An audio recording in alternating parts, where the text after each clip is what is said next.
Ishtakana, remix with Akon. You're one wrong, where this man come from?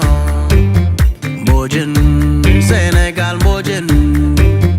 For Jamaican City Bojin. West Africa, to North Africa, East Africa, Addis Ababa.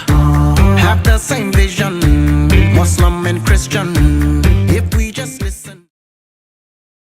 Good day, boys and girls, from coast to coast and around the whole wide entire world. Welcome to a place we call Vegan Dream Donuts. We are live in full effect. Got my brethren with me. Yes, family. Bomani Tamba. That's From it. Africa for the Africans.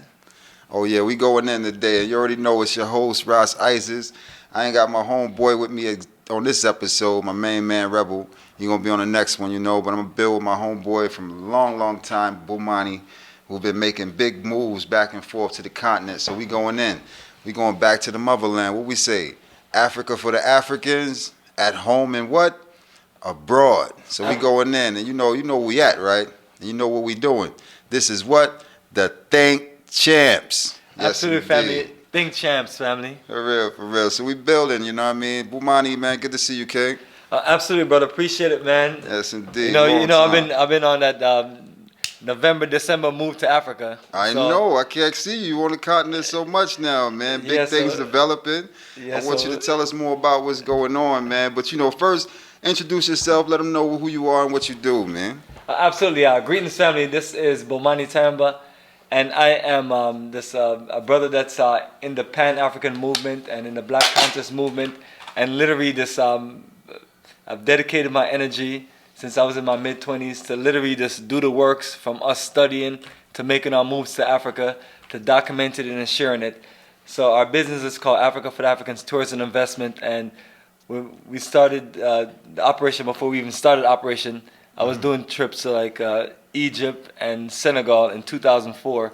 Now I went with other people, but I documented those journeys, and those journeys became like the foundation of what we have today, as far as Africa for the Africans Tourism Investment, which started in 2006, October specifically, and then we did that first journey December of 2006. And from that time, December 2006, we just completed our 20th journey, and on our 15-year going to Ghana this December 2021, just literally less than 2 months ago. Wow. So in between that time, you have a whole lot going on in the world, and regardless of whatever was going on in the world, we made a dedication that we're going to continue going to Africa from 2004 up until now and document our footage of our trips, our tours, our experience, our connections, our networking, and share on a public platform. For literally, this is coming up on 18 years, brother. We're celebrating the 16-year anniversary of Africa for the Africans, but it's 18 years since I've been traveling the continent, been to 10 different countries. Ghana, Togo, Benin, Senegal, and the Gambia. That's all in West Africa. Then South Africa, country number 6. Kenya, Ethiopia, Tanzania, 9 countries. And Egypt, 10 countries. Now we do tours to only 7 of those countries. We don't do tours to Ethiopia, Egypt, or Kenya. Not saying anything, but I've never done a tour that was my tour to those 3 countries. And then altogether, I've been traveling since I was about 18, since I joined the U.S. Navy, and I've been to over 35 countries across 6 continents, and that's including working with the airlines, including doing this business, and then just making travel and researching, especially about us, because most of the places I've been to, it's black countries or predominantly black countries. True. So that's been able to build a strong energy as far as logistics, operation, being able to deal and handle customers, and having things administratively organized, because at the end of the day it's still business. And that's the thing too. I wanted you to touch on for us too is the business aspect of it, because most people think when they leave America they're just gonna move to Africa and they don't do anything but just live off the land. But you have to establish some type of business to feed yourself and to educate yourself and educate the people, because Africa needs us to come there with our skills, our education, and our tools. You know, so I would like for you to build on that more about the experience as far as businesses and things that's going on in Africa. Absolutely, the business aspect come from since we're all in the diaspora and we're making that reconnection bridge to the continent. You know, you can start with just setting up your business here, whichever way people like to do it. But it's when you're dealing with international business, you have credentials and you have things set up from the country that you're operating from and the country that you're going in. So like Ghana, we have a business office there, mainly for Black Star Pan-African community, but it's our business office. True. We have a tour guide and other members that operate tours, and they have their office and operation there. So you want to build that relationship and be clear from both standpoints. Like I'm the tour leader, tour organizer, and tour administrator. So I put all the schedule and all those things together, and then I reach out to my partners there in Ghana, and you share with them the schedule, and you get a group to commit to your tour members. And that's why I tell people that this stuff is very intricate, to where you have to literally lay things out, and then you have to build relationship with right people to make sure that everything runs smooth and that your brand is going to carry on. So that means you're also getting into training and things like that. But as far as business, you just basically have to when you start going to the country, you'll get a feel of how business work. But beyond that, what you do is you let your crew in the country operate and handle business. Like example, for Black Star Pan-African community, the entire operation of that whole business was set up there in Ghana. I organized everything in the U.S., but my corporate attorney there literally did all of the legal paperwork for our incorporation, and he also did all the legal paperwork to get our land survey and land search. Hold on, Bomani, you're going too fast. Slow up, because hold on, look here. Now, we're dealing with the land. See, we need to know more about this land. Yes, I'll definitely get into that. More about the land, so I want to hold on to that because I want to definitely speak on the land and the purchasing of the land, the cost of the land, and the convenience of owning land in Africa, and the ways that we can build up the land in Africa, collectively. Absolutely, we can definitely get into all of that. I was trying to give you a my foundation. thing is the collectiveness, because we don't want to be no runaway where I'm on all the land by myself and I'm here on this island or this continent by myself. I want to be able to go out the door and network with my people that I even know, because we can move over to Africa as neighbors. We can develop Africa the way we see it over here, and we can be neighbors in Africa. And that's what I'm looking to more get in detail to, because the way you have it set, my brother, is beautiful, man. I'm really proud of the works you've been doing over the years and the education that you've been educating our people over here in the Western Hemisphere about what's actually going on in Africa, because you've been going before pre-COVID. Way before that. You know what I'm saying? There was no mask and all these things and all these mandates, when you were first going. So now, in this time, we are, 2022? And I would like to say first, Happy Black History Month. Yes, indeed, big up. Happy Black History Month, 365 days of the year. But first, though, we got to big up a man whose birthday is today, because, they call it Valentine's Day, right? Today, right? Yeah, but y'all need to be celebrating and honoring a man by the name of Frederick Douglass, because today is Frederick Douglass's birthday. Right.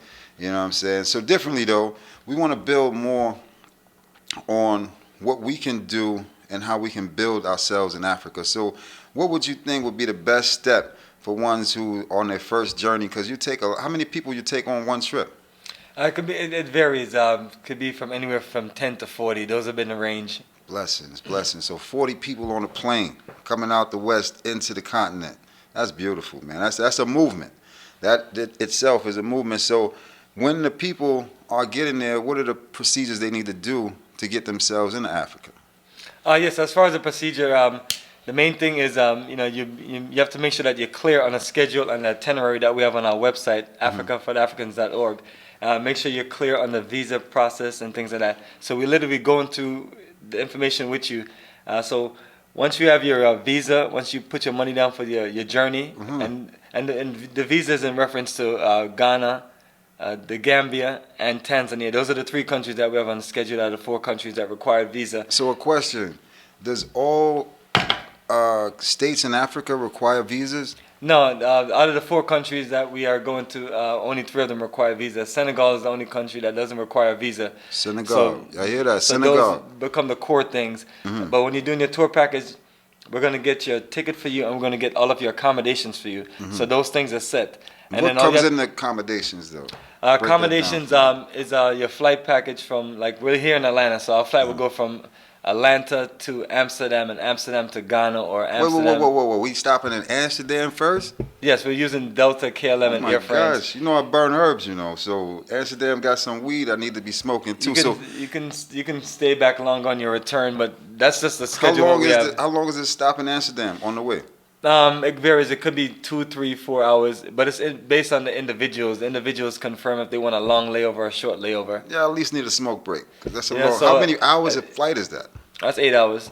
You're talking From- about 8 to 9 hours from the from- U.S. to Amsterdam, And then that's just from Amsterdam. and about the same, about 8 hours to get to like Kilimanjaro, or it's like 7 hours to get to Ghana from there, or 7.5 hours to get to. Well, if we're doing Senegal, we use the Paris route, or we use the direct route from New York. So the thing of it is, So that's we have basically different like routes and 16 sequence. hours in flight.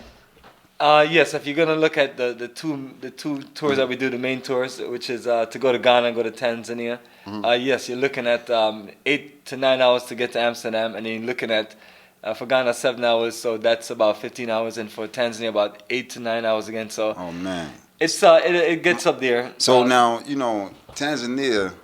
You know I see you rocking the Tanzania. Yeah, absolutely. You know, one of my favorite countries in the world. Yeah, you know, and Tanzania to me is paradise. You know. Because there's a place in Tanzania that most ones don't know about and they don't tell us about, which is called Zanzibar. Yes, Zanzibar is a business. And Zanzibar is next to the sea, right? Oh yes, this is on the island across from the mainland Tanzania, and then you can get to the mainland by shuttle boat or airplane. Mm-hmm. Give Yeah, thanks. so that's part of our route. That's why I'm excited when you brought it up. So how was the water though? How was the? You know, I like to get in water. I wish like- my son was here so he can tell you, because Oh, man. we've been to two of the best beaches on Zanzibar Island, which is Kenwar and Nungwi. Those beaches are on the northwest side of the island, the furthest part of the island. We're gonna put that on the screen for you too. What's the name of them again? The beaches. Yeah, one is called Nungwi, and then the other Nungwi. one is called Kenwa, Kenwa. and that's on the northwest, top furthest part in Tanzania on the mainland, as far as on Zanzibar Island. So it's right there on the map, and it just gives you the best beaches and everything, and it's just a nice getaway, and the water is nice. Perfect for the swimming, jet skiing, and also we do this wonderful thing called a sunset cruise. That's like literally my favorite thing on that Tell me entire about the journey. sunset cruise, man. Hold on. Sunset cruising. Brother, So we on the water sunset cruising, and what we cruising at? Oh yeah, you have you pay for your boat, and then you bring your whole crew on the boat. I get your drinks, whatever you got, your snacks, and then we have live drummers on there. You have a top deck of the boat, and the boat is literally just going from different islands around Zanzibar. So it's a big boat. 2.5 It's not a hours. little boat. Decent sized boat to hold your group of 15 people. See it. And things like, and then let's make it a special little getaway in the evening. And then That's when you beautiful. finish, then you go enjoy You your said dinner. DJs on the boat? Oh, our DJ will be the drummers. Okay. I'm trying to figure this out because this is sounding really real now. Because I mean, so Yeah, how's but- the partying in Africa? You know, the nightlife. Brother, it's fun because you know what?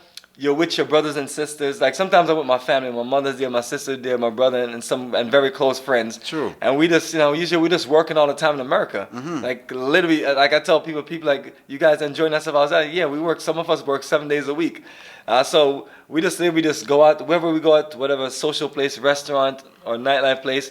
We just make it a party and we just socialize and we have a good time. We enjoy ourselves, and then we have our local crew of people that just make sure that we're good. Local, and that's yes, it. indeed. Every country we go to. Man, that's beautiful, man. So when people look up, they see on Facebook, Instagram, YouTube. They're like, I'm like, yeah, I was like, that's what we do. That's the tour part of it. The tour part if you enjoy yourself, but also we do serious business. But let's focus on the tour part. Let's enjoy ourselves. Gotta enjoy it. Let's do jet Experience skiing, it. Yes, swimming. indeed. Go get you some nice massages. Oh, Go whoa. get you some nice cocktail. Oh, whoa. And then we have we have a whole tour staff. So the bus is there, the driver's ready in the morning, the tour guide is ready, breakfast is ready. All you gotta do is organize yourself, enjoy your breakfast, get on the bus, then you go to lunch. Then you do dinner, and in between that, you're doing touring and moving around. So the schedule is very unique. So how long is the journey?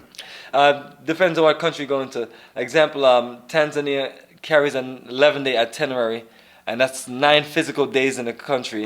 So you're looking at 4 days Arusha, 3 days Zanzibar Island, and 2 days Dar es Salaam. Now Ghana is the same sequence. We're on a 10-day, with 10 days in the country on a 12-day itinerary. So out of the physical days you're there in Ghana, we're doing 4 days in Accra, 3 days in Cape Coast, Elmina, and 3 days in Kumasi. And then we're doing Senegal and Gambia. It's like 4 days in Senegal and then 4 days in the Gambia. Okay. On a on an 8-day itinerary, but that's on an 8-day full time in the country, but also it's a 10-day itinerary. So whatever amount of time that we're doing in the country, it's you add 2 days as a travel schedule to go and also to come back. Now I know that most black people, we don't really travel to the continent like that. It's usually Europeans traveling back and forth to the continent. So how are my people received in Africa by the Africans in Africa? Man, your brothers and sisters want to see you come home. I mean, they understand that sometimes it's an economic situation and us have a lacking of understanding of the purpose of why we should make that move, because sometimes people have other things based on the finance of what's going on. But the fact that some of us can make it, because it's one of those historical things. You're stolen from your continent, and no one ever thought that we'd even come back. So the fact that even me and you is having this conversation is incredible. Yes, and that's why and then people are like, why are you always smiling? And I'm like, yo, it's a reason to smile. True. I mean, we had a whole world that just cast us out and forgot about us. True. It's true. Yeah. It's true. And then, the land is ready. So is it enough land for everyone? Yes. One thing about Africa, it's enough land for those of us who want to come. Key thing for those of us who want to come. Now if it was the whole population for the diaspora, now that would be a little adjustment that needs to be made.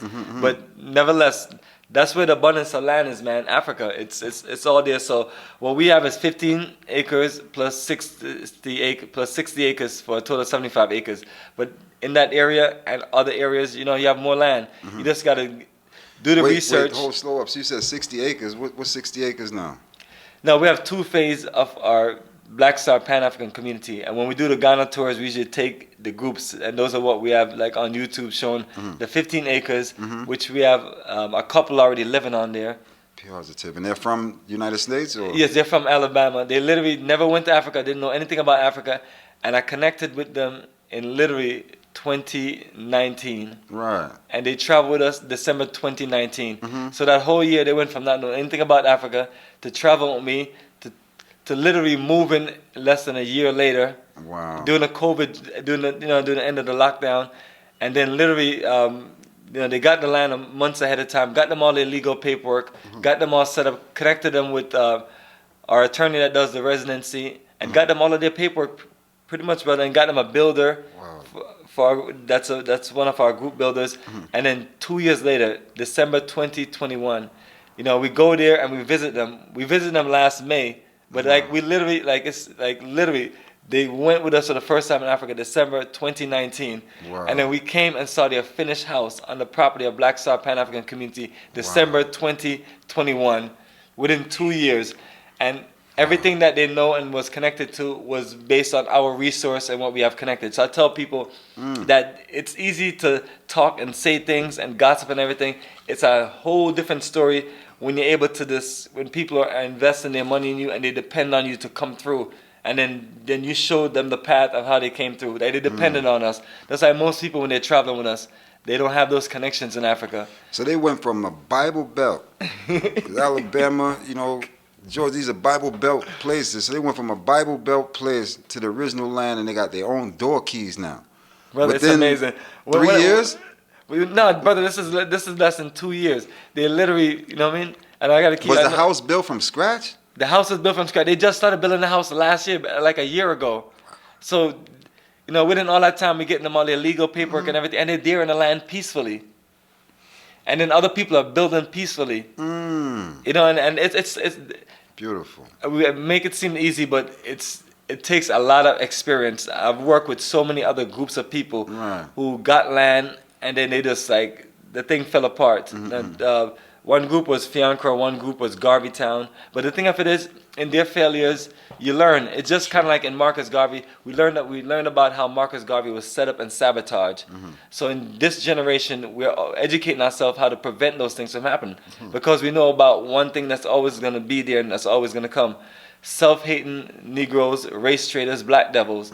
And this movement is important. Brothers like yourself who was here doing the work, you keep in touch with me that, because I'm like your connection to the motherland. Truth And I man. appreciate that. You know what I'm saying? I appreciate representing my brothers. For real, for because real. we have to get up every day and dedicate ourselves to us as a people. True. You know, I'm one of them people. I'm always telling people: you marry your black woman, you have black children, you teach the black youths them how to build civilization. True, man. You know, and that's what this community is about. Yes, It's, indeed. our children. You know, me, you, True. all our children. Brothers and sisters that are watching, they'll be able to work together. They'll be able to run Fortune 500 corporations that are 100% black owned and run. Because of, I love Malcolm X always, man. One of the greatest teachers ever. Right. Malcolm X educated us that land is the base of independence. Independence, You yes, know, it's indeed. just about freedom and justice from land. Okay. You know, and we realize that the biggest issue that we have had in America is that whenever we get the land, we can't really build anything on the land, because then that causes an issue, because that's black power. True. But then true. now the chiefs and the people that we're dealing with in whatever African country, it means so Ghana, they feel like they want some of that black power, and they want to turn over the ancestors' land over to people who want to build something for us as a people. Because some of them can easily, I know people always associate selling out with chiefs, and based on historical events, which is what it is. But it's like you can't condemn all chiefs, especially all Ghanaian chiefs and things like that. True. You have a lot of chiefs there in the country. They're looking at me and you, because Ghana has been that country privileged of just having a leader like Kwame Nkrumah. And Kwame Nkrumah was privileged being here on the East Coast. True. And, learning about Well, it's Harlem. Black History Month. It's Black History Month. Let's speak on Kwame for a minute. Perfect, absolutely. Yes, indeed. So Kwame was the president of Ghana. In which years was that now? That was during the independence of 1957. All right. We always remember that magical years. And I want to say he served a little bit close to 10 years or less than 10 years, around that time frame. And it's one of those things where sometimes you are a visionary and you're futuristic and people don't get you. But Kwame Nkrumah came from a special energy. It's kind of like when you're talking about key figures: Kwame Nkrumah, Malcolm X, Garvey. These are icons on a whole different level. Because again, what you look at, these are the ones who are paving the way for us to return to Africa. Right. Even when we check Marcus Garvey. Marcus Garvey was focused on Liberia at that time, because Liberia was offering land for us to return home in those early stages back then. Liberia was the one country that was allowing blacks to return. This is way before Ghana and all these places was inviting us, So, and Ethiopia as well. We got to remember absolutely. Ethiopia is in the mix. because His Imperial Majesty gave us land in Shashamani dating back from 1948, the Shashamani Grant. And that's another grant that was given to us for black people to return home in the West to our land to help develop the land of Ethiopia. And these things have been going on since all through the continent after His Majesty sparked that fire. And I'm thankful for that, because he was the one who formed the Organization of African Unity. And he was the one who actually brought all African states together to unify for the benefit of bigging up the whole Africa, the continent, working together. And these things were going on in the early stages. Even Mandela. Enough ones don't even know. Mandela went to prison for the gun that Haile Selassie gave him. Yeah, you have to look these things up. It's history. Why was Mandela locked up? Because Mandela went to Ethiopia and got training from the Ethiopian army and His Majesty, and trained him there and sent him back to South Africa to lead his people. And His Majesty gave him a gun. And Mandela went back to South Africa with that gun, and they never found the gun because Mandela was smart. He took the gun and he said he wrapped it in a cloth and buried it 5 kilometers in the earth. So you ain't gonna find that. You ain't gonna find that one. You know what I mean? But I guarantee they want that gun still. But differently, Mandela went to prison for the same gun that His Majesty gave him for what? To fight for the revolution and the freedom of the people. You see what I'm saying? Because we as a people got to realize, say, we have a land to defend, and we thinking over here we defending our block. You're on your block, defending your block. And you ain't thinking about your mother Africa. You know what I mean? Which you should be defending with all your heart and your might. So in those early days, you had certain political leaders at that time in Africa who was on the development for the bigging up for Africans returning home to Africa, as my brethren was speaking on, Kwame Nkrumah. Because Kwame now was in Ghana, right? Yeah, absolutely. Now, his whole thing was to bring Africans together in Ghana from that time. So you had ports that we were being introduced to, and then at that time, you got to go back, because we got to go black. It's a Black History Month. I need to know this history. So going black in that time, black people like Malcolm X, even King. Enough ones don't even know King went to the continent too. Yeah, King was in Ghana for that independence. We got to know these things. Yeah, Coretta Scott and King went to Africa too. You understand? Just like Dr. King was a warrior. You know? Sometimes you don't get his respect and profit and props and respect as as a warrior. But yeah, these are all of our warriors, man, and educated. They don't give King his props for being educated too. The man was 15 when he went to Morehouse College. You understand? So he wasn't an idiot. Yeah, he wasn't walking around with his pants sagging off his behind talking about what's up, shawty, and what up, bruh. All right? The man had education. The South was educated. We forget these things. Serious. You know what I mean? We were educated and we owned our own land and we had our own businesses. That's where we came from. So we were strong in the industry field because all industries we were building and doing. You understand? They don't want us to know this true history about we literally built these things that make America run now to this day. Seriously. You understand? The cell phone was created by a black man. The same phone you on now was created by a black man by the name of Henry Sampson. You know what I'm saying? Henry Sampson, right? Then they come up with a phone, they call it the Samsung. That's what's up, man. You know what I mean? They give you the Samsung, and you ain't realize that the Samson, the man that built the phone, the first man who created it. So all these things that we have done in that time, we were very skilled and educated black men and women. We were no idiots. You understand? We knew the earth from back and forth. We knew maps. See, right now, y'all don't know how to get from east to west without the GPS, right? Right. So I call it the GP stress, but differently though. Our people were looking to unify with Africa, and that's one of the main reasons why they had to assassinate. Because remember, this day coming up, you always celebrating the birthday, but you got to celebrate the assassination, because our people have been assassinated too, right? But when Malcolm X was assassinated, it was strictly because he had formed the OAAU in America at that time, which was the Organization of African American Unity, off of His Imperial Majesty's branch of the OAU, which was formed in Ethiopia. So it was a time for us to unite and come together. And that's the one thing that this European does not want to see us do as African descended people, is unify. Because once we, as the Africans here in the West, unify with the Africans in the East again, and start our trading, and start our development and building, take our education, take our knowledge over to Africa and help build up Africa even more. It'll be the great continent which it always was in the beginning, and it shall be in the end. But they don't want us to do that, because if we do that, why? We'll be totally independent. Yes, sir. So speak on the independence of owning some land, Bomani. Yeah, absolutely, family. So that is the vision. I mean, people always ask me what was the end goal, and I'm telling people that we can actually see the light at the end of the tunnel now, because it's like you're thinking about going to Africa, and you're like, all of these things that's taking place. And you're thinking about repatriation, living and doing business. So the independence is gonna come from when you build on the land. You clear the land, you build the structures, your business center, your community center, you build your homes.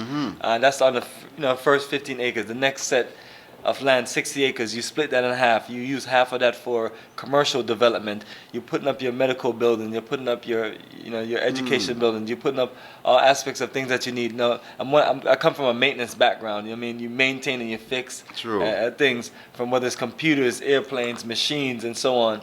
And things like that. So you have those things in place, and you have it to where you have a young generation, from your physical children to the ones in the town.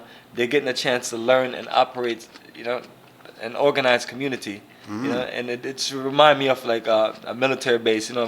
People always look at like a military base like it's like a small unit, or a small little city, or a small civilization. It has all the aspects of life in it. things like that. Or even so, when I was on a naval ship, aircraft carrier, and that's what that also represents. So our town, our community, the land that we get, you're building it to where it's self-sufficient. You're gonna be clearing 10 acres of land. You're gonna be growing every single thing that you ever wanted to grow, even on your 15-acre community and around your community.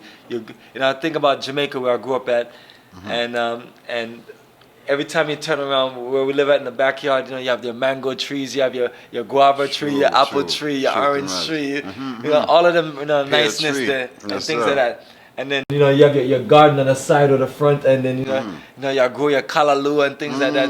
You even have your orchid tree. You go climb up and go pick your orchid and things like that. You just get into that life, man. That was one of my fond memories of just growing up in Jamaica and that life. Right, true. Everything off a tree. You can pick a fruit from a tree. And then you come to America, you come to the concrete jungle. Right. And then, I used to tell people all the time, I was like, what's wrong with this place, man? The man them don't have no fruits on the trees. Well, we got plenty of trees, but no fruit on them.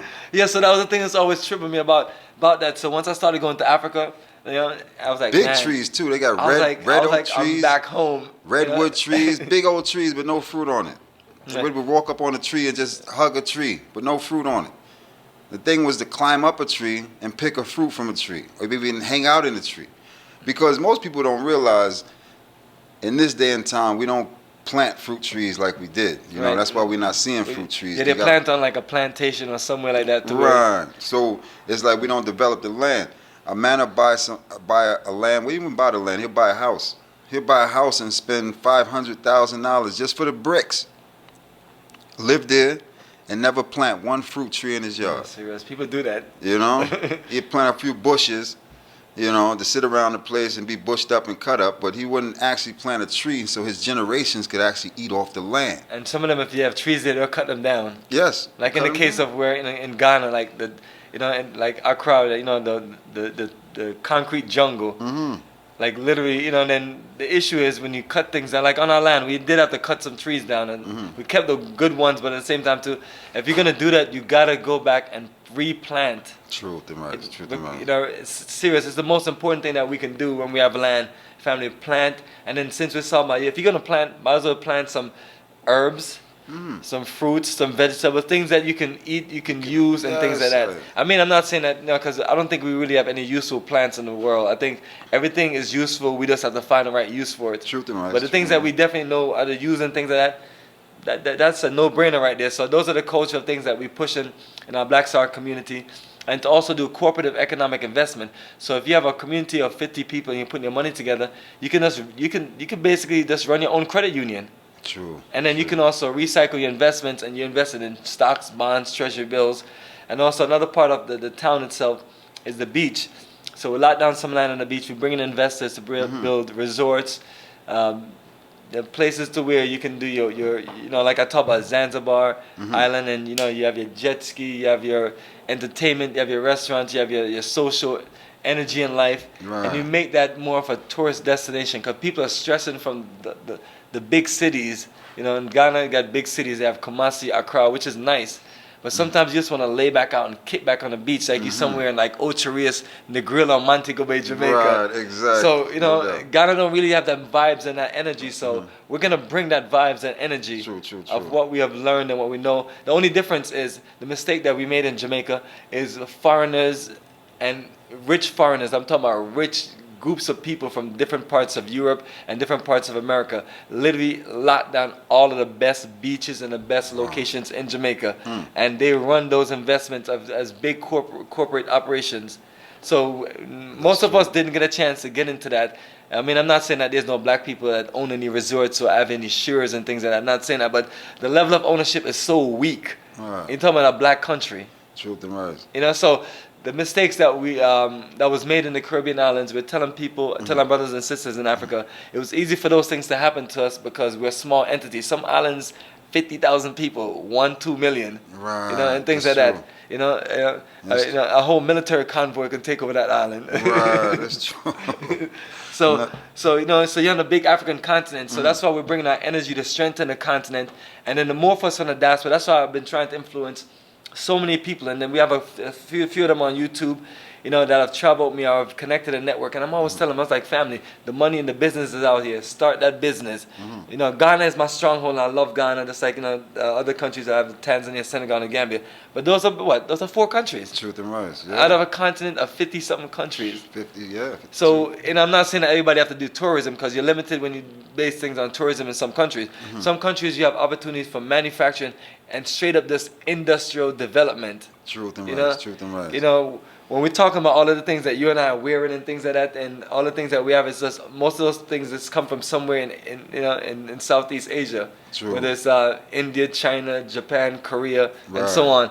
So we can become that manufacturing industrial development energy based on putting our money together and reinvesting it consistently. That's right. So people ask me how I ever got here, and I told them, well, first I flipped my the money I made from the Navy to build me and start me a fresh civilian career doing aircraft maintenance in the civilian world, and things like that. Now I flipped that money working aircraft maintenance to start my IT business, and I flipped that money to Africa for the Africans, and I flipped that into what we have, Black Star Pan-African community. But I realized I needed some more money, so I reached out to my brothers and sisters and said, hey, we have all of this plot here. You put some money down on here. You can get this plot. You can get this plot, and then you can build, and then we can just look out for each other.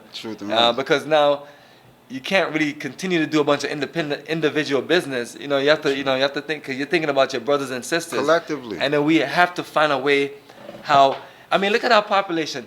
We have to find a way where some of us can come together and work together. And that's what we've been able to pull out, brother, ingeniously with the Black Star Pan-African community. From working with the chief, the corporate lawyer, or I should say corporate attorney, the defense attorney, to the surveyor, to the consultant. These are all black men, and you have to connect with them together and provide leadership and organization. Because you're coming with the major aspects of things. We all come with major aspects of things. They're coming with the land, the legality of situation. We're bringing the people, the finance, and things like that. But together, what is it going to benefit? It's going to benefit all of our children. Truth and rights. And that's what I'm saying to people. Don't sabotage and hijack something that someone else is building for their family and their children. Because at the end of the day, you're not hurting me. You're hurting our generations. True. Because I realize that's how people ask me, if you love the Navy and you love the airlines so much, why did you leave? I was like, well, and you're in the military and you're running a ship or a base. They have a person that's a commanding officer. When you become a grown man, you want to run your own command. Just like this whole operation right here is your command. It's true. It's true. You know what I'm saying? And I'm not saying there's nothing wrong. I'm gonna tell people all the time, there's nothing wrong with working for anyone. All of us have to start that place. Yeah. Well, my thing is, you got to work for the people, but don't work for the people. Cause exactly. End of the day is, while you're working with for these people, make sure you're building your network. Exactly. Make sure you're building your network. Make sure you have your card or something you can pass out to one about what you're doing. You know what I'm saying? Not where you're working at, but what you're actually doing for yourself. Because this is what we're supposed to be doing. We're supposed to be building our own independent collective strength. You know what I mean? For ourselves and our own family, not constantly working for Johnson & Johnson and all these other people. You know what I mean? So we're looking at it like this. How are the prices of the land? All right, perfect. So what you have, which is basically 80 foot by 100 foot, which is 8,000 square foot, which is close, not a quarter of an acre, but close to a quarter of an acre. You get that for $3,500. That's the land cost of $3,000 plus administrative costs. And administrative cost money is what we used to do all of the work that needs to be done, including money is going to the attorney, going to our consultant, and people who are just helping us do certain things. So that means you're not operating from a broke standpoint, you're operating from a standpoint where you have an organization, you have the money you need to do the certain work and get the job done. So that's $3,500. The next thing is a survey. The survey is $350. Once you get your survey back, the deed is no cost. Our attorney type up the deed. Then all main parties sign. Myself as the organizer and the person who have signed for the land as the organizer, and then the chief, and then the person who landed is. So those are the 3 legal signatures on the back. And what holds this up is a 99-year lease that we all sign. Our board member and the chief board member, and these are court signed and stamped documents. So these are all legal and real documents. 99-year lease. And it's renewable. It's a terminology of where it's a little bit more open in Africa, because everything that we do in this country is based on those kind of lease principle. It's just a lot of times it's in the small section when we're reading our lease. But sometimes those of us who have leases right now for homes, they think they own it. No, right now people got to lease an apartment. They ain't got a home. They got an apartment. And the lease is up in 12 months. And if they don't get out of it in the 12 months, that lease goes up. That lease goes up. Another $150 per time you sign that lease. So by the time you be there about 5 to 6 years, you about almost paying double what you spent to be there. Yes, exactly. And that's why we tell people to get a piece of the land, get you a plot of land and work it to where you're paying for it. You get that out the way, and then next you start building. So you're using some of your resources to build on the land. Because I'm telling people, everybody have to think about retirement, and think about the fact that are we really gonna play this game where we stay in America and where everyone else that comes into the country get all of your benefits and opportunities. We turn around and we see the Mexicans, we see the Indians, we see we see this many other groups, especially from Asia. They come, they have access and opportunities, loans, this and that. And I think sometimes the system does that just to just piss us off and and just to say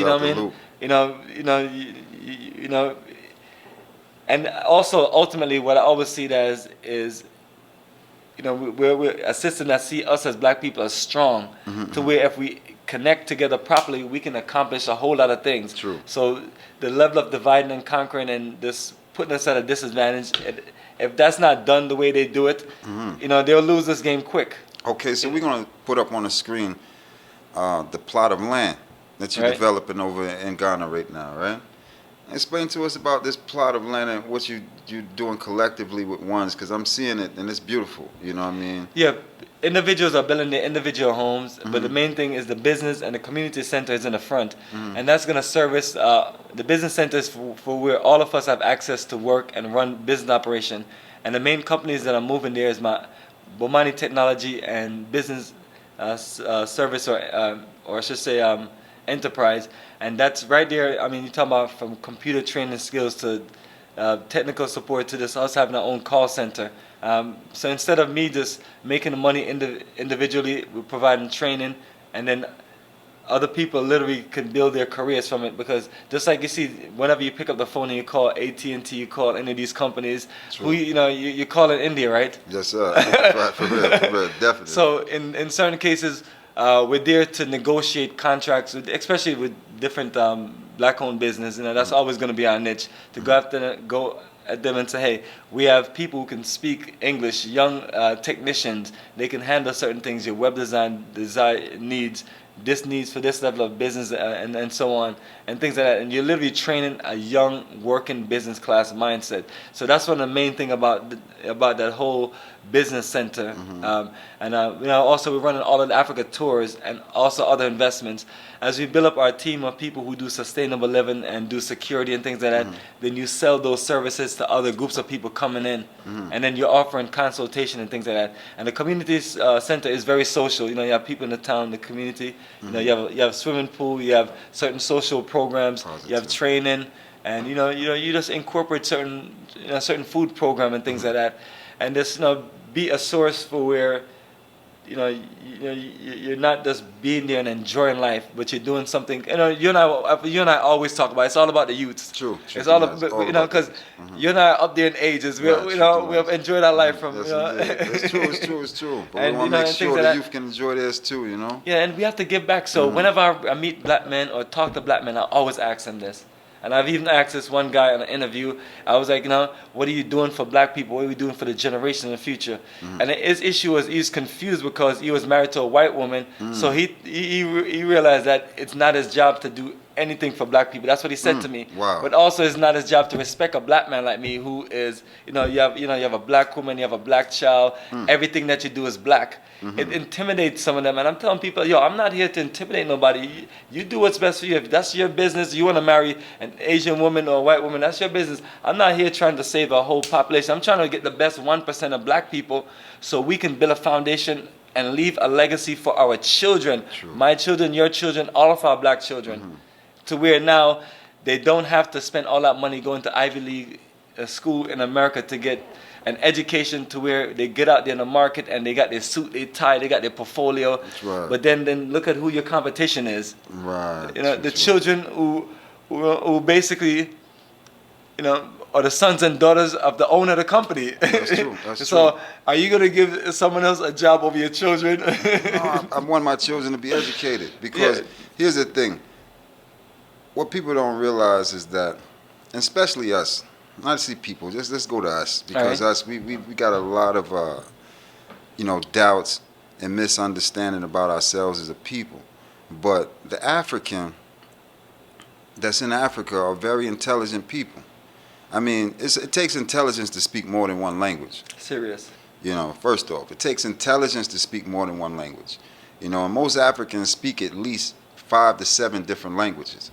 While we stuck on ebonics and all this stupidness out here. You know what I mean? Thinking we speaking over them because they don't know the new slang. All right. But this man and woman speaks 5 or 7 different languages. They can go into a whole next African tongue that you can't even form your tongue to do. Right? So we got to learn from our people again. We got to learn to share our knowledge and build together and put away our little petty differences because we got more in common than we got differences. Serious business. And when I look at it, speaking of the land, because, you know, like Malcolm said, the land is the basics of independence, right? So with the land itself, 99-year lease, you purchase anything that lasts 99 years? You can't live 99 years to see the 99-year lease. But my point is saying is that let's take a 10-year span. All right. Let's go 10 years. Let's go 2022 to 2032, right? Now, in those 10 years in America, after 10 years, you're still going to have more debt. You're still going to have a car note, a house note, right? Still going to be in debt for those 10 years after 10 years pass. But in Africa, if I own the land for 99 years, could you imagine the amount of things you can develop in that time period of owning that land, possessing that land, and don't have to worry about nobody coming to take something away from you, snatch something away? How many people ever pay for all this money for a car, and the repo man come and snatch it, right? Repo out there, man. right? He come and snatch that thing up. You understand? You spent your hard-earned money on that, and you ain't even got to really enjoy it, right? But in Africa, you saying I got land now. Right. So after 3 years, I can build my house. Another year, I can go and develop my business, you know. And by those 10 years, I have everything established, and I can actually live. I could even plant a tree within those 10 years, and I can eat a fruit off my land in 10 years. So the development is in Africa. It's not in America. We got this thing twisted. We're supposed to be doing business in the West, but living in the East. Because if you check it, the Europeans doing it. The Europeans is living in Africa really sweet. Oh yeah, that life is good for them. They are buying the best. Warren Buffett and all these guys that you looking up to and watching their numbers. These people own land in your land. The best of land too. Paradises. So my point is saying that we need to focus again, lining ourselves up with the continent. Because sometime in America, you know, I feel like the last stolen African left. For real, for real. I know I was stolen, you know what I'm saying? You know, I wasn't just here. I was captured. You know, I wasn't a slave, but I was captured. You understand? From my land and brought here. So I know myself that I have to return to my motherland, which is Africa. My foreparents didn't come on that ship over here for me to get comfortable over here and be happy to go to a stupor bowl. You understand? And watch some guy and girl stand on stage. You know what I'm saying? Amongst a white man's field. You understand? When we can be in our own land, running our own things. You see what I'm saying? Even when a time when Muhammad Ali had wanted to fight that fight, and he fought that fight with what's his name? The big boy, the bear. What's his name? The boxer dude, Foreman, George Foreman. When George Foreman and Muhammad Ali fought, they fought in Africa, right? Remember that fight? Yes, absolutely. And it was a black man who organized that fight too. He didn't get a fight over here in America because they were fighting him down. The whole sequence. They But even he- showed it in the Ali movie. Yeah. Yeah, he took the fight to Africa. You understand? And banked. The rumble in the jungle. Yeah, the rumble in the jungle. He banked in Africa because see, our mind state was different. We were closer connected to the African. You understand? And these days and time, they got us separated so far apart, we think we different people. We don't realize the things we have in common. So them men and women back then was unifying. Bob Marley went over there as well. Went to Zimbabwe. Yep, Zimbabwe. Sang the independence. Yeah. Independence tune. Zimbabwe. Yes. Right? He said Africans will liberate Zimbabwe. You understand? We'll fight. We're going to fight. We are going to fight for our rights. Right? And this is what we had to do. Those songs are still liberating the people to this day.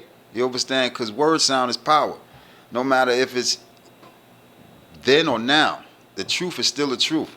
And Bob spoke the truth. He spoke to the inner soul of man. So, because it was the truth.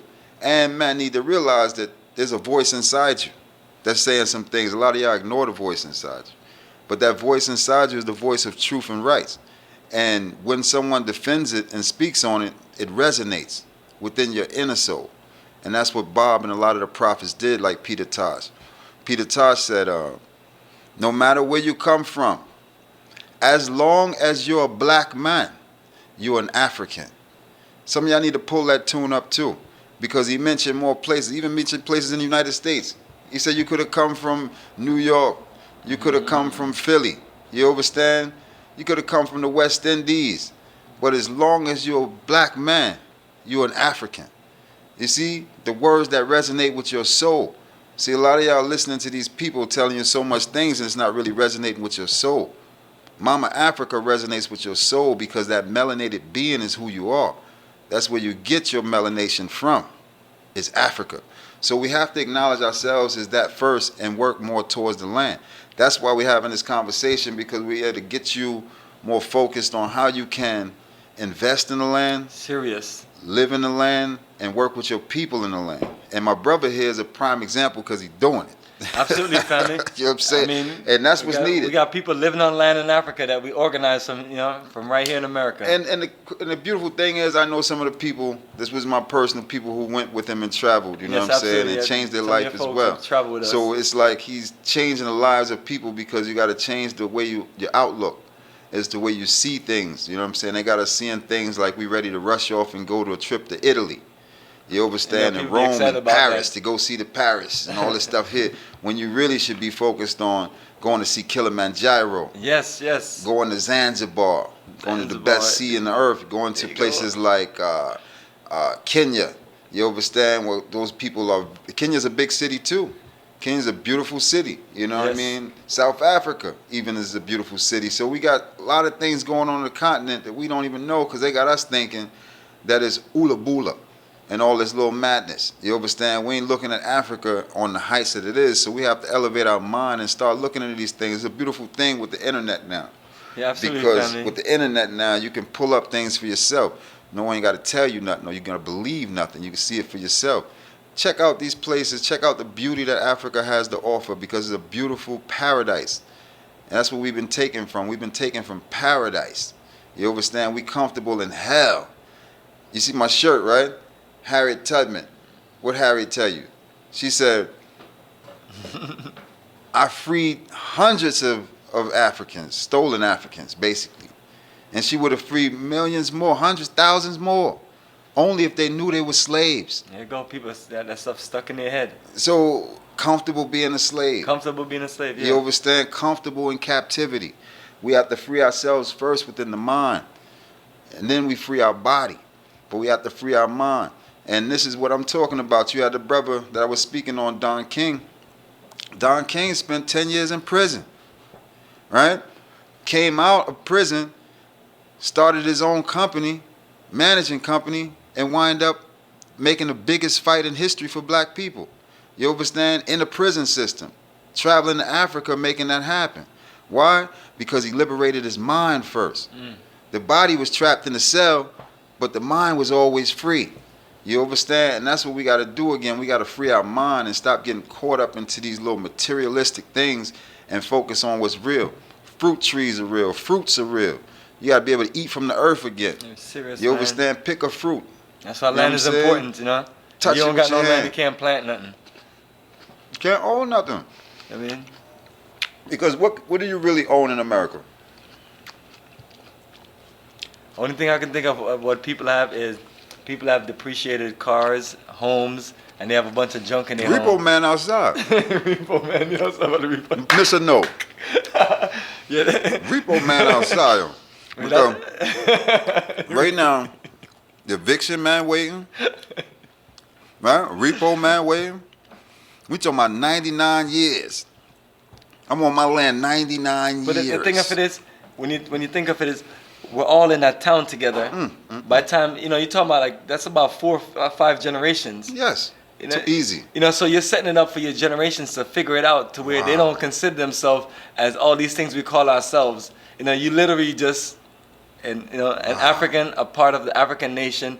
And, you know, because in order for you to progress, you're going to have to cut some of these things out, you know?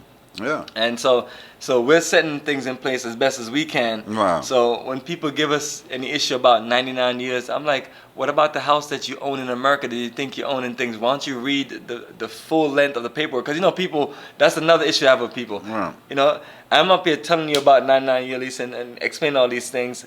But a lot of times, you're doing real estate here, people are not telling you all those things. They're expecting you to read it, and then when you don't read it, you don't know anything. But so you think you just, you got a house and the deal was great. By the time you turn around, you don't pay for that house about 3 times. Oh no, you never finished paying for that house. Yeah, because you got to pay property tax and. You wound up taking out a debt for that house. You miss a payment of that property tax, and you see what happened. Like you talk about a repo man. Yeah. Hey, people come and get you. They'll come repo that house. Oh, that they got to do call it foreclosure people. Foreclosing. Repo and foreclosure. Yeah, they foreclosing. All terminologies that we're just gonna take your stuff, and we have an authorization and legal right to do it. And we're comfortable with it. Because this is our law, and if you don't follow it, it's what it is. So I'm telling people that's what you're dealing with.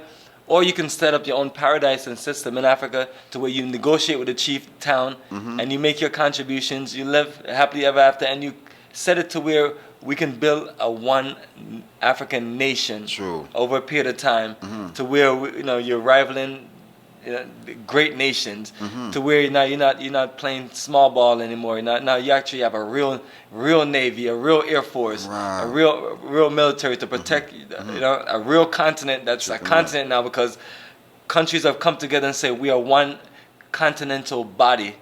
And the diaspora is our connection. True. And these are the things that we all have to work on, because people think that people in government, I voted for this person, he's the president now, he's going to fix all my problems. He's going to bring the roads in and do this. Right. I'm telling folks, I was like, hey, you want things done, you put your money together and you invest. The government is there for a certain reason, which is fine. But at the same time, your government will respect you if you empower yourself and get some of this stuff done. Developing. We got to come to develop the land. We can't go there and sit around. We can't come thinking we're going to leave this country and go sit around in Africa. We have to go there and develop the country to a more greater and greater level. Now, here's the thing. I have a good friend of mine who's from Ghana, right? Right. Born in Ghana. And he told me a story that stuck to me, He said during the time of Ghana's, beginnings, it never been colonialized. Basically, it's been fights going on, but it's been again with the army. It haven't never been with the people, where the people was affected, where they had to move out and ship out. I talk about like military takeover. Right. Yes, they never had any kind of like literally like civil war. Right. What you had was what do you call a military dictatorship. Military dictatorship. Military leaders take over, and then it's just the same thing the next day. Is just the only difference is it's being run by a military operation versus the president, and that's the worst that have happened in Ghana. And since I've been to Ghana, the country has been very stable and organized to where you don't see civil unrest. Same thing as countries like Tanzania, well organized, and and what we can do is just be a part of the future there by basically going there, building the relationship, with the government, the people, and making your contributions, because. That's one thing that we have to show when we're making our move to Africa, showing what we are bringing from the diaspora. Right. Because we have to always remember that nations like India, China, Lebanon, they're there, and they're basically doing a lot of the things that we could be doing. We're supposed to be doing. So it doesn't become a free lunch or easy operation for us anymore, because now there are people that are set to replace it. It's no different from when you turn around and you think about the Mexicans, and then when you think about even 20 years ago in Georgia, because I was here 20 years ago, and then you look at the construction site, you look at the landscaping sites, you saw brothers out there working. Yeah, back then. Good luck on Yeah. trying to find one brother. If you find a brother on a construction site, he got that sign that says slow and stop. No, I seen some Mexicans on top of the roof of the Spelman building here. It was a Spelman roof they were preparing. See, they couldn't find a brother to do the roof of Spelman, a black, you know. It was all Mexicans up there high up on the roof. Here's the thing is, And I'm not knocking, right you know, now, the Mexicans hustle and not things like even, that. no, I'm not. But I'm not the but we're Mexicans same are my family. people. That's my brother. He's the But- brown. We but brown. we're talking about We us as black a and people. brown people. But my point is saying that we forgot the fullness of you working with our hands. You understand? Right now, we comfortable on these computers. You know what I'm saying? And screens. But we supposed to be working with our hands, able to touch things again. Feels. And this is the thing we come from. We got comfortable now being house Negroes. You understand? And we forgot the use and the benefits of being a field Negro. The field Negro had skills. You understand? Absolutely. The field Negro was strong and fast and powerful. You Yes, understand? yes, We he's a forgot. warrior. Yeah, he was a warrior, and we forgot these things because we comfortable watching people like Abomination. You know what I'm saying, in the white boy's house, and it's a white man's house, right? Right, that's why it's called the White House. It's called the White House, right? Yeah. So now we comfortable watching what going on in the white man's house, Yeah, right. and then we comfortable in the white man's land in a master bedroom. in the master bedroom. That's the part that's funny. Yeah. So we're in a master bedroom watching the White House, and we comfortable waiting on a white Christmas, right? So we forgot that we black. We Yeah, forgot the all that blackness that white who we stuff, are. We yeah. done white it out so much. You understand that we forgot that we black. So my point is saying, in those times, we knew who we were and we knew our identity of ourselves and loved our country. We forgetting the love of our land now because we comfortable in this white man land. So the brother told me, he said, my brother from Ghana, he told me, he said, the land that he's on is his family's land. Absolutely. He said that land has been his family's land forever, so even when he passed, his family's still going to own the land. Generational ownership. They're not going to be moved off and getting evicted. They ain't got to worry about no slip coming through the door. You know what I'm saying? They ain't worry about the marshal coming through, right? Because marshals come through, you know. They done stopped marshals from coming through for about a year. They got what? They got more comfortable. It depends on who they got to evict. They got more comfortable. Black people in America got more because the marshal ain't coming through. I can sit up in here. All right, well, I ain't got to pay no bills. You get comfortable. But that's not how America's run. America's a commerce country. They want your dollar bill every month, every first of the month, as a matter of fact. And as black people, we don't get a check unless we making a check. You understand? Right. We ain't getting a check just coming through the mail and we sitting back waiting for it, you know what I mean? So we got to go out there and make the check as the black man. So my point is saying now, we constantly making money just to live. Just to live. That's what we doing. This man owns the land, his family owns the land, and the land gonna be there, and the houses are built on the land from such time. Right? So it's always there. Yes. That part is never a problem. Where you gonna live? You understand? You haven't even seen a homeless African here in America, have you? Where the Africans homeless at? Where the homeless Africans in America? I ain't seen no tent with the Africans in it. No, I haven't seen any either. Okay? Because those Africans, again, are educated people. They're in hospitals. They're in schools. They're in the music field. They're in all type of fields. That's what they doing Serious. with their time. And then they're taking that same money and they shipping it back home to help their people. You understand? And then we look at it like, oh, well, they just did for their own. No, that's what we supposed to be focusing on. Because once we buy land in the continent, we can still build for our generations there. We can't do that in the Western Hemisphere. It's not Sure. designed that way. You know, understand? So we have to have something for ourselves. And the only place we really going to be able to have, even to live, imagine that. How you going to live in America after you retire? You see what the prices are now? Yeah, serious. You know, they have those big high rises, right? Everybody That- talking about the prices? How much it costs to rent a place right now? Absolutely, and that's why I'm saying that's why people use those senior packages. But is that the way you really want to live? Nah. I'm saying Yeah. it's at least between $1,500 to $1,500 to $2,000. $2,200 per month to live in America right now, right? Ridiculous, because minimum wage is still the same. Minimum wage is still the same. Yeah, since everything has gone up except for pay. minimum wage is still the same. The gas went up, right? Food's gone up. Yeah, all that stuff has gone up a whole I lot. went to the store the other day and bought something, and it was usually $1.99. Go in the store, it's $3.99. Yeah, and what you have to look at is the total bill of what you used to spend 2 years ago, and you realize that where you used to spend about $50, now you're spending $100. But the money ain't going up. We're not getting Yeah, bigger we're not pay. getting. Yeah, exactly. Is anybody doing it? They waiting. They on the Like you stimulus ask check. people who are getting paychecks, and you ask them when the last time they get a pay raise, and they're talking about like a few years. Right. And then some people, their money was cut back, because of this whole COVID drama and things. Oh, they lost that. So people are Cut making back? That's done. Their earnings are less, That's done. and then So, they're having to spend more. So by the time you turn around, it's not going to work. So you tell people, use some of your earnings and invest in Africa, Right. invest in land, build your home, invest in your business, build partnership, and things like that. Like I have an account in Ghana. It's a treasury bill account. I opened it back in 2009. Man, I just love looking at that account, man. And just it's in CDs, so the money is a lot more. The money is not as much as it look. Right. I know what you mean. You could be looking in there, and it could say 20,000 CDs, but you also have to divide up times 600. True. I see. But it's one aspect of this investing. You put some money away, and then cycle the investment to where now you can use the profits, and then you keep that investment going. This ain't a Bitcoin. Yeah. This This is not a bit of a coin. Yeah, this is straight up treasury bill investment, stocks, bonds. So you things put that your you coins invest into it, and even it's though a it's black-owned CCs. country, a black-owned investment. That when you invest in treasury bill, like in a black-owned country, that money is going towards the development of the country. Sure. That's how loans and things are given out. It's a very unique thing. So, these are the things that we get people in.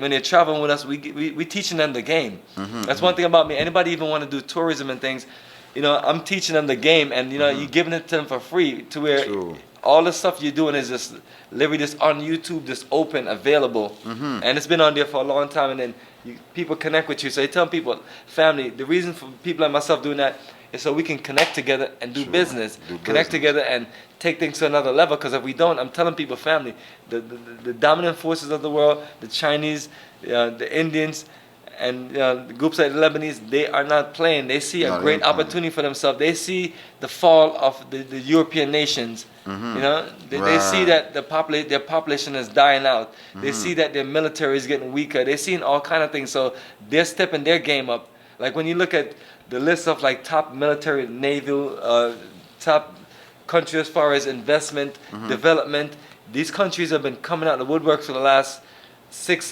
decades. I even remember during my parents' age, based on the history, since I wasn't living then, a lot of you talking about a lot of indentured workers from India and China was brought by the British Empire, Empire all over the places: Jamaica, Guyana, Tanzania, South Africa, and literally, and when they put them there, they didn't leave.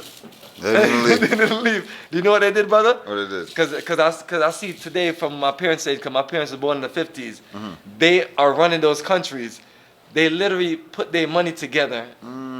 And they're like, okay, we're just going to buy this building, buy this. And next thing you know, they're a major influence in the country. I can see that. So you're telling people that if we wait a few more decades, we're going to have nothing and we're going to own nothing. So when people like myself is putting my all into making these moves so we can have land in Africa, and it's like, it's the literally thing about our future. Like, I'm a part of this race to us, and I'm part of the black energy of people. I'm part of the diaspora. I'm part of whatever you call us. You're part of it. You call it African or whatever.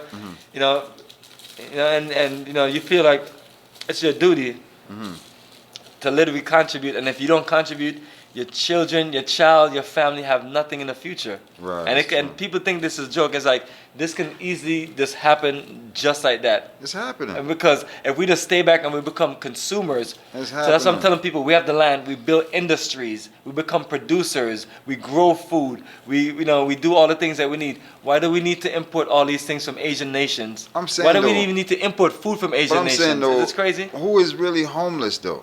Because I'm looking at, there's a lot of homelessness going on. Oh, here in America, yeah. Yeah, I'm talking about, and another thing about the homeless too, they ain't dead, and they ain't taking no shot. They not social distancing, right? And they definitely ain't washing their hands. And none of them are dead throughout all this pandemic that's going on now. Interesting. Right? They ain't pulling up bodies of homeless people. They're watching these people numbers on the screen, but they're not pulling up homeless people. Homeless people are in numbers. They just had to move a gang of them the other day off of the Capitol building. Oh wow, they're rolling like that. Yeah, downtown because Atlanta ain't no they joke, took over man. the Capitol building. I mean, Wow. basically downtown Atlanta, which in most cities right now that's their stomping ground. Is homeless shelters. Oh. Like the whole downtown is homeless right now. There's no businesses going on downtown since this George Floyd thing, when they came and broke all this stuff up and the communities up. A lot of business never reopened again. Oh wow. So in this day and time, we're looking at a time where is that a lot of people are homeless. You understand, throughout the evictions and all these things that happened, people lost their jobs then went out of business. So people income is out, right? Some people, behind the screen and, making money still from home, so they call it. But the reality of the day, how are you going to be making money from home when you don't have a home? Serious. If the rent is $1,500 to $2,200 per month, and you only still making less than $10 an hour, even less than $15 an hour, how will you survive? You gotta be about 40 out in that place, man. You see what I'm saying? Then now they got us on this independent vibe. So everybody's about themselves. Right now, everybody loving themselves. It's Valentine's Day, right? Out there loving themselves because nobody ain't loving them, right? But the end of the day is, our collective strength is not even in numbers. We're not even one house, and we're not in families and houses like we was in the beginning of times. It's like one person in one house, one person in a whole apartment. You understand? So at the end of the day, we independently spending all this money. That's gonna bring a lot of homelessness, brethren. And that's what the system is designed to make us lose. You understand? When we're supposed to be gaining. But if we take this time and this money and invest it in Africa, we'll always have something for ourselves in generations. Point, man. You know what I mean? Point, family. So I'm thankful to hear it because that's really what it's about.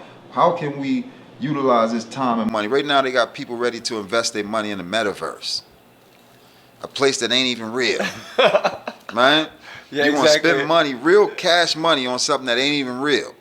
But then the land that's right there waiting for you that you can actually own for 99 years. Yeah, real land versus this is not virtual reality. This is like real land. And then in that virtual world, you can't eat that. You can't eat those fruit in the virtual world tree, right? Care what you pull out there. I don't care what it look like. You can't eat that. You can't smoke that. You can't live that, right? So the whole fullness is we got to develop something for ourselves and let these people world go, because it's a fake, phony, false reality. The only reality is the land.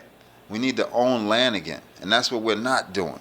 We're not investing in the land like my brother here is doing. Getting people to come together and save money by working together to work the land. You can't work it all by yourself. You need a team. We definitely have to have too much stuff team. Independent. We got to get organized and centralized so we're working together. And that's so we can really develop the land the way it's supposed to. So what he's doing is showing you a blueprint of what we can do all over the world. You understand? And this is where we are now. We're looking at this blueprint. You know what I mean? What can we develop and how can we work with Africa to benefit our generations to come? So I'm thankful for ones even tuning in because this was a powerful build, man. Brother. I want you to also tell us more about this visa. Like, how can we apply and get a visa? Because most people don't realize in order to even go to Africa, certain places, you need a visa. Yeah, and that's what I'm saying to everyone, that they're going to have to be open to some reading and joining our calls and things. But I want you on our website, Africa, for the Africans.org. If you click on the Ghana link, the Tanzania link, or the Gambia link, you come up on a link outside of tour overview, general terms, and itinerary. It will say visa. Once you click on it, it does give you step-by-step details for the visa process. Mm-hmm. And the visa process is different for all three countries and things like that. Mm-hmm. But I can go to example since I'm wearing Tanzania shirt. The Tanzania visa is $100 for 1 year. And it's a multiple entry visa. But the good thing about the Tanzania visa is my favorite visa process for one reason. Okay. You don't have to mail in your passport. Mm-hmm. You don't have to mail in your passport style photos. And you don't have to send anything else. So all of those things are things that you'd upload after filling out all of your required information. Mm-hmm. And then the information for the people who are inviting you, like those are the things that we just have typed up already, and it tells you step by step, mm-hmm. Kind of like in a sample application. So that's what I have for all three countries, mm-hmm. to help you get through it. And then the only thing that individuals will need is a flight itinerary. And then once you just start with that process of the visa, I would just get your flight itinerary based on the fact that we do group bookings with the airlines. I'll just generate a flight itinerary from there, and then you just submit it. So it becomes a situation where you're inputting your personal details and then also the details that we're telling you to put in. And then if you get stuck, we'll help you. Right. But I've helped at least over 500 or more people with visas over the last 15 years, mainly in Ghana, but in many other countries and things like that, including even Brazil. And so it becomes an administrative process where you take your time, you read through everything. That way you can help and explain things to your brothers and sisters a little easier. So those are the things that they get when they travel with us. Quick question about the traveling, because like I said, you was dealing with this pre-COVID and after on this COVID time. How is it to travel to Africa? Do brothers and sisters need to get a shot to go to Africa? They need to get their COVID test, and the COVID test is usually 72 hours before you leave. That you need to have a result that's showing 72 hours in between the time of you traveling. It's the negative. Right. So you just need to take the test. You don't need to take the shot. Some countries may require vaccination now, but since we're talking about so many countries, I don't want to make a list of countries that has certain requirements. But the most important thing for anyone that before they travel to a country is to make sure that they read the information clear on the embassy website or the airport website for that country. And then embassy website. Yeah, embassy website, and then the airport website. Airport website is going to be the major part of any incoming and outgoing traffic as far as people and things like that. So they're going to have those requirements for you to enter the country and things like that. So these are the things that, based on who you're traveling. If you're traveling with us, it's simple because I'm going to have these things ready for you immediately. Before you spend any money, everything is ready for you. True, right. That's the way I like to do business, whether it's land or tours, because at the end of the day, that way you can't come back to me and say anything to me because those are the terms up front. And then, if you're doing land with us, you have to sign paperwork because it's a legal situation, just like your legal lease and things like that. True. And things like that. So we tell individuals, let's be responsible and accountable as black people. Right. Let's stop with all the little childish stuff. I know I'm a small time businessman and I'm not a Fortune 500 white business corporation, but do I have less value as a person than that CEO that runs a Fortune 500 company? And so I'm telling people, you guys don't do that to those corporations. Right. You know what I mean? But then when a black man is building a company, you just look at, your general terms and things don't matter. And then just feel like they want to push you around and kind of treat you in a kind of way because they spent money with you and things like that. So the same thing I tell people when they even travel with us. You show up at Delta Airlines about 20 minutes late for the flight. That pilot is not going to come back to the gate and get you because you feel like you're special. Right. So it's the same rules we operate with in travel, real estate, and business. Only difference I would say, brother, is we're a lot nicer and more lenient. And even then, some of our people just take advantage of that. But I'm always telling people, we love you, and this is the reason why we build business and we make it organized. Because some people, if you deal with some of the white companies to do business with, some of our people are not going to make it. You're literally going to lose your money. You're literally just going to, and sometimes it's best to deal with a brother because, one thing about me, I'm going to look out for you. True, and the only thing I tell people is like, whatever we agree on, let's work it out. But that's the difference you're going to have versus a white corporation. They're not going to look out for you. You're not going to have that relationship. Right. And I pride my business on building relationship with people. So most of the time I'm working. So whenever I travel, along with my family and other friends, we go out. We enjoy a good time together as brothers and sisters and socialize. We sit down sometimes, there's 15 of us at a big table. And then I got all kind of white folks, wherever we are, looking at us. There's like, is there something secret going on? But all of this is a group of black people coming together enjoying themselves. But it's not popular when you go to certain resorts where it's not much of us. But I tell people, it's like they can think whatever you want to think.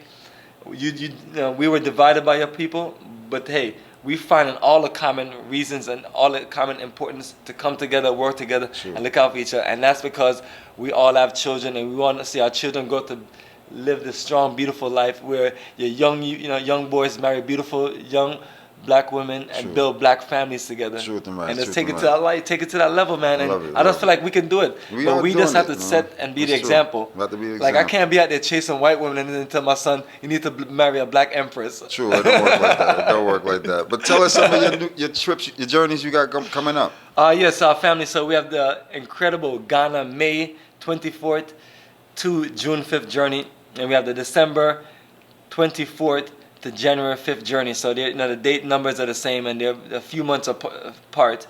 So those journeys right there is my flagship journey, and we're gonna do this incredible repatriation investment conference that we always do. A lot of networking.